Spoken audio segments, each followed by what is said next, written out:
আসসালামু আলাইকুম দর্শক বন্ধুরা, হাজির হলাম নতুন আরেকটি রেসিপি নিয়ে।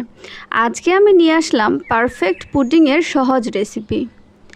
যেই প্রসেসিংটা আপনারা ফলো করলে খুব সহজেই এবং খুব তাড়াতাড়ি 10 থেকে 15 মিনিটের মধ্যেই আপনারা এই পুডিংটা তৈরি করতে পারবেন।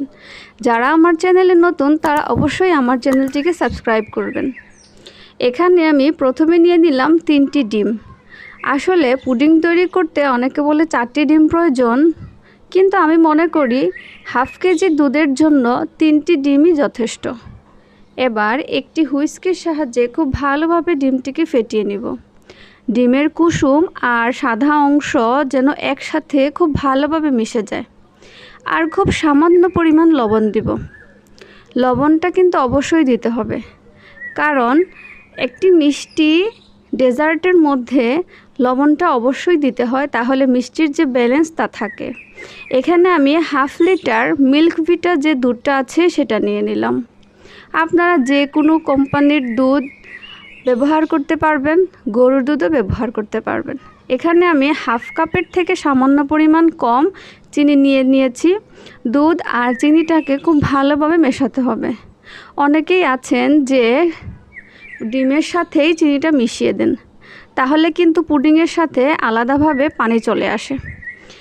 দুধটাকে খুব ভালোভাবে ফুটিয়ে নিব। আর আমি আজকে এই টিপসটা বলবো, দুধ যখন বলক আসবে তখন দুধের পাতিলের উপরে এভাবে একটি ভাজা কাঠি বা যে কোনো একটি চামচ দিয়ে রাখবেন, তাহলে দুধ বলক এসে সাইডে দিয়ে পড়ে যাবে না। এই টিপসটা আপনারা অবশ্যই ফলো করে দেখতে পারবেন। দুধ কিংবা চা যে কোনোটাতেই এই টিপসটা ফলো করতে পারেন। দুধটাই কিন্তু অনবরত নাড়তে হবে, তাহলে দুধটা কিন্তু ঘন হবে। এক্সট্রা কোনো গুঁড়া দুধ আপনাদের ইউজ করতে হবে না। দুধটা ঘন হয়ে আসলে চামচের সাথে লেগে থাকবে, তখন বুঝতে পারবেন দুধটা হয়ে আসছে। এরকম একটি আমি টিফিন বাটি নিলাম। এখানে আমি 1.5 টেবিল চামচের মতো চিনি দিয়ে দিব ক্যারামেল তৈরি করার জন্য। আর 1.5 টেবিল চামচ চিনির সাথে আমি 2 টেবিল চামচ পানি দিয়ে দিব।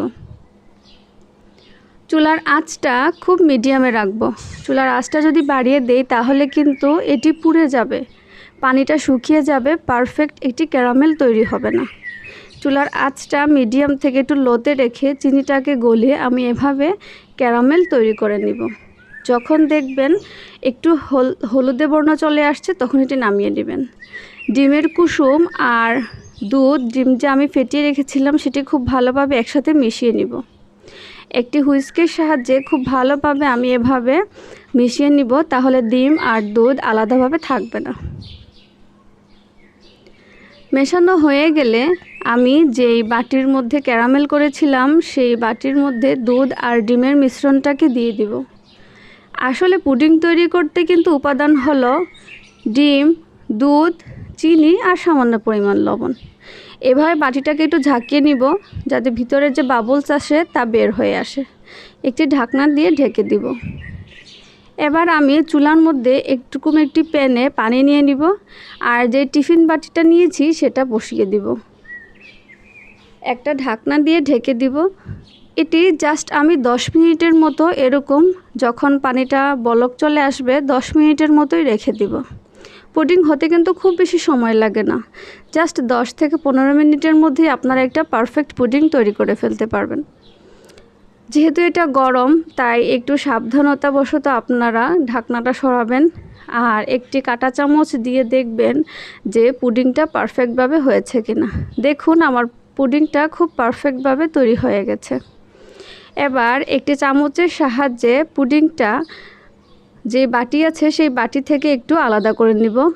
আর এরকম একটা চ্যাপ্টা বাটি নিয়ে আমি পুডিংটাকে আলাদা একটি প্লেটে নিয়ে নিব। পুডিং তৈরি করা খুব সহজ। আর অনেকেই আছে বলে যে দুধের সাথে আলাদাভাবে গুঁড়া দুধ ইউজ করতে হবে। আসলে আমি সবাইকে সাজেশন করব যে আপনারা দুধটাই একটু ভালোভাবে জাল দিয়ে ঘন করে নেবেন, গুঁড়া দুধের কোনো প্রয়োজন নেই। আর যদি ডিমের গন্ধটা আপনাদের ভালো না লাগে তাহলে কিন্তু সেখানে একটা এলাচ বা দারচিনি দিয়ে দিতে পারেন, বা কালো যে গোলমরিচের গুঁড়াটা আছে সেটাও সামান্য পরিমাণ দিয়ে দিতে পারেন, তাহলে ডিমের যে গন্ধটা আছে সেটা থাকবে না। দেখুন তৈরি হয়ে গেল পারফেক্ট পুডিং। আর দুধটা ঘন করার যে টিপসটা হলো তা হলো দুধটা কিন্তু আপনারা অনবরত নাড়তে থাকবেন। আমরা চুলাতে বসিয়ে দিয়ে চলে যাব, আইসা দেখব যে দুধটা ঘন হয় নাই, তাহলে কিন্তু হবে না। চুলার পাশে দাঁড়িয়ে থেকে দুধটা অনবরত নাড়লেই কিন্তু দুধটা ঘন হয়ে যায়। আমার রেসিপিটা ভালো লাগলে অবশ্যই লাইক দিবেন।